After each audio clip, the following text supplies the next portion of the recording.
Over speed ছিল, হয়তো বা কন্ট্রোল না করতে পেরে অ্যাক্সিডেন্ট হয়েছে। কোন জায়গাতে অ্যাক্সিডেন্ট হয়েছে? এটা ঠিক মনুবাজার গ্রামীণ ব্যাংকের সামনে।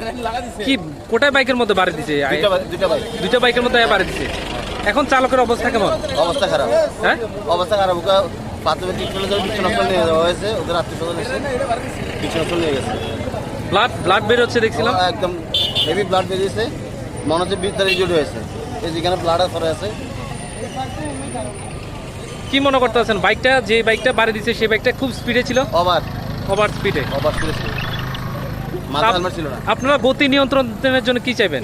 আমরা গভর্নমেন্টের কাছে দাবি চাইব যে বাজারে যাতে কোনো স্পিড ব্রেকার নতুবা যদি প্রশাসনের তরফ থেকে কোনো কিছু করা হয় তাহলে আম জনতা উপকৃত হবে। আচ্ছা, হেলমেট ছিল না? না, ছিল না। প্রতিনিয়ত এরকম কিছু বাইক চলে, আমরা শুনছি, এটা কি সঠিক? সত্য, এটা সঠিক। ঠিক আছে।